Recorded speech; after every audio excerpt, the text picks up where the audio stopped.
இப்போ நாட்டுக்கோழி கிரேவி எப்படி செய்யறதுன்னு பார்க்கலாம். ஃபஸ்ட்டு ஒரு குக்கர் வச்சு அதில் ஒரு ஸ்பூன் நல்லெண்ணெய், ஒரு ஸ்பூன் கடலெண்ணெய் ஊற்றிருக்கேன். ஒரு ஆளுக்கு செய்கிறதுனால கொஞ்சமாக தான் போட்டிருக்கேன். அதில் அரை ஸ்பூன் சோம்பு போட்டிருக்கேன். இங்கே பாருங்கள், ஒரு வெங்காயமும் பச்சை மிளகா, ஒரு பச்சை மிளகா, ஒரு பெரிய சைஸ் வெங்காயம், ஒரு ஸ்பூன் இஞ்சி பூண்டு பேஸ்ட்டு, கொஞ்சம் கருவேப்பிலை.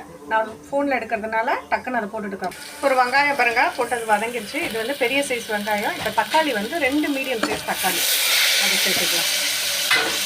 இதுவும் வதங்கட்டும். இப்போ தக்காளி வதங்கிடுச்சுப்பாங்க. இப்போ இந்த ஸ்டேஜில் வந்து வாஷ் பண்ணி வச்சுருக்கேன் நாட்டுக்கோழி இது அதை சேர்த்துடலாம்.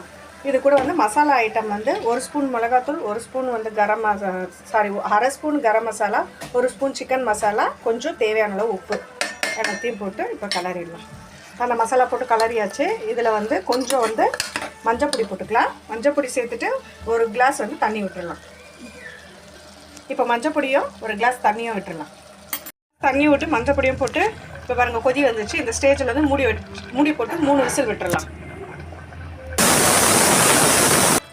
இதில் இன்னும் கொஞ்சம் தண்ணி இருக்குது. குக்கர் திறந்துட்டேன், இன்னும் கொஞ்சம் தண்ணி இருக்குது. ஆனால் வந்து அந்த தண்ணி இன்னும் கொஞ்சம் ட்ரை ஆகி கிரேவி பதத்துக்கு வரதுக்காக கொஞ்சம் நேரம் ஸ்டவ் ஆன் பண்ணி வச்சுருக்கேன். இறக்கும்போது ஒரு 1/2 ஸ்பூன் பெப்பர் போட்டு இறக்கிடலாம். என்ன பாருங்கள், சூப்பராக ரெடி ஆகிடுச்சு. நம்ம என்ன பண்ணாலும் இந்த நாட்டுக்கோழி மட்டும் கொஞ்சம் குழம்பே நமக்கு தண்ணியாக தான் இருக்கும். இப்போ வந்து நான் ரொம்ப போடலை, ஒரு 1/4 ஸ்பூன் வந்து பெப்பர் போடுறேன். ஏன்னா ஆல்ரெடி அதில் காரம்லாம் நிறைய இருக்குது. என் பையன் டேஸ்ட் பண்ணி பார்த்துட்டு சொல்லிட்டோம். அதனால் நாங்கள் வந்து 1/4 ஸ்பூன் வந்து பெப்பர் போடுறோம்.